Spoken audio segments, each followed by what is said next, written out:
Good morning to class 9th and 10th students. आज हम साहित्य सागर के कविता भाग की ओर पाठ नंबर 10 की ओर चल रहे हैं। ये समाप्त हो जाने के बाद फिर से रिवीजन करेंगे।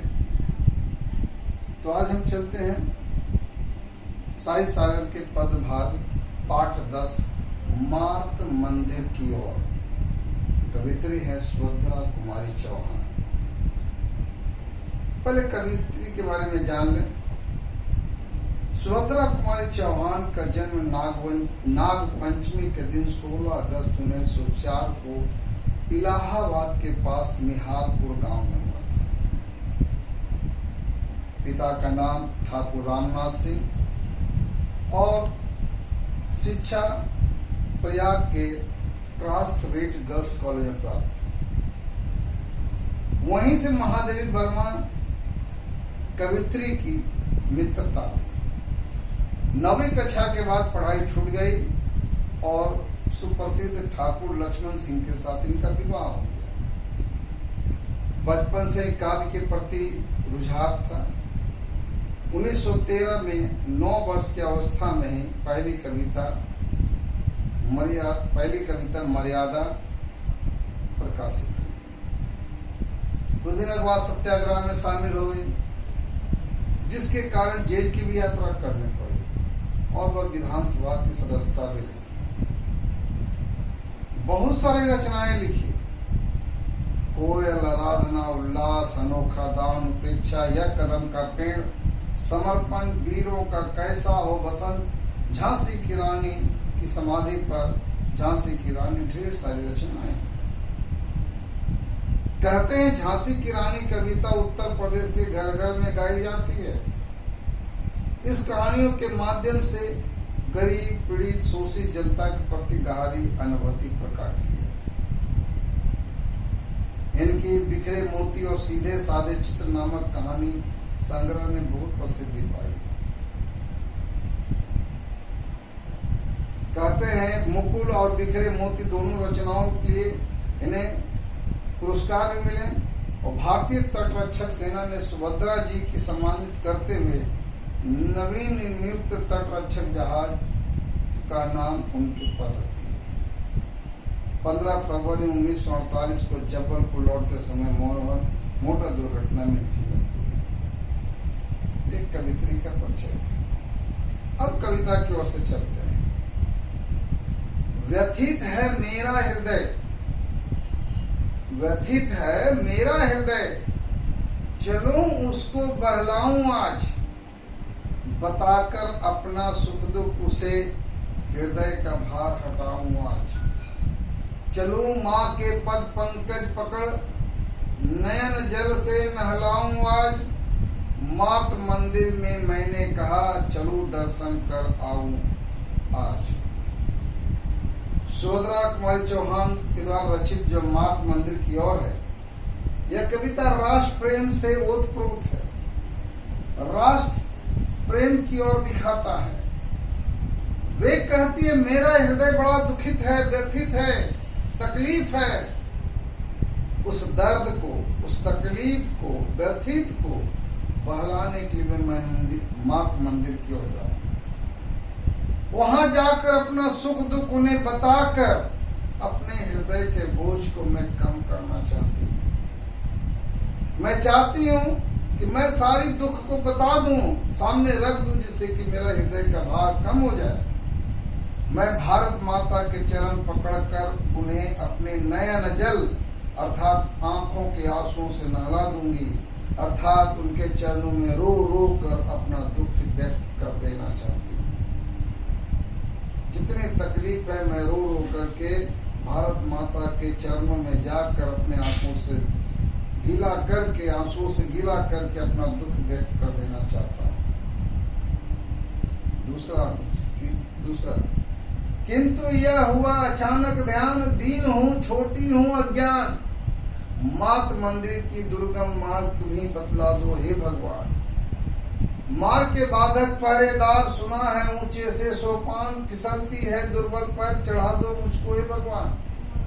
कवित्री को तभी ध्यान आता है, अरे वो तो बड़ी दीन है, छोटी है, अज्ञानी है, ना समझ है, जबकि मातृ मंदिर तक पहुंचने का रास्ता बड़ा कठिन है, दुर्गम है, तकलीफ दे है।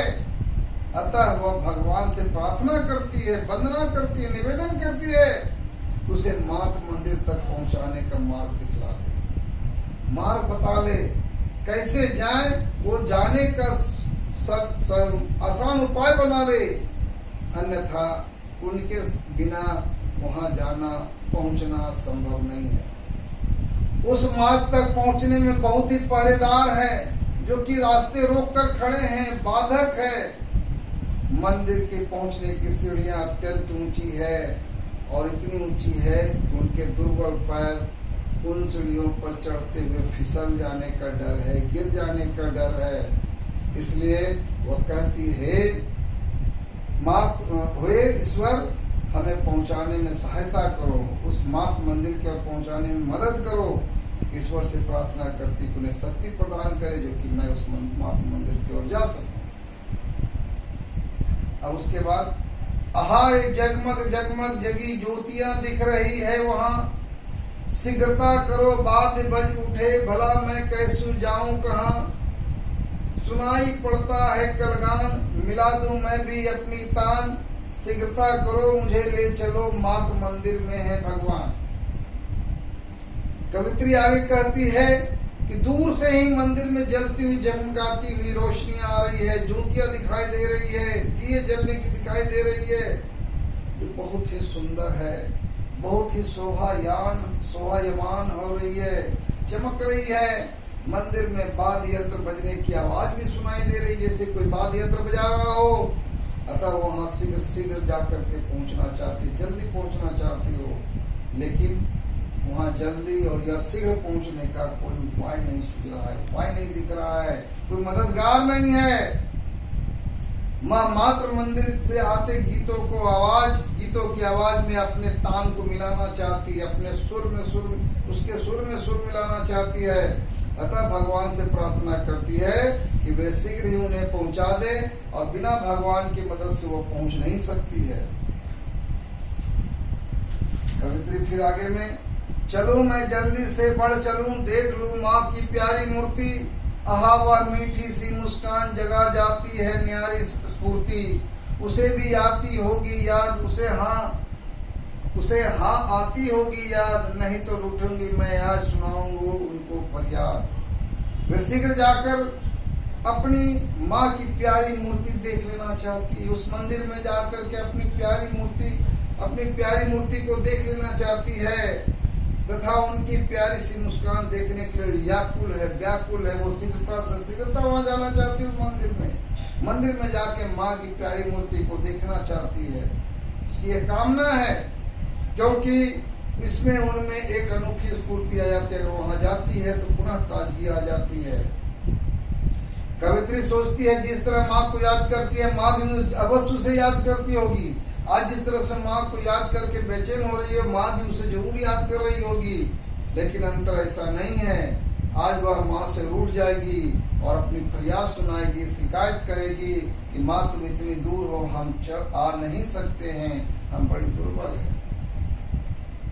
कलेजा माँ का मैं संतान, करेगी दोषों पर अभिमान, मातृ वेदी पर हुई पुकार, चढ़ा दो मुझको हे भगवान। सुनूंगी माता की आवाज, रहूंगी मरने को तैयार, कभी उस वेदी पर देव ना होने दूंगी अत्याचार, चलो मैं हो जाऊं बलिदान, मातृ मंदिर में हुई पुकार, चढ़ा दो मुझको हे भगवान। अंतिम में कहती है, माँ का हृदय महानता का प्रतीक है, इसमें तो दो राय नहीं है।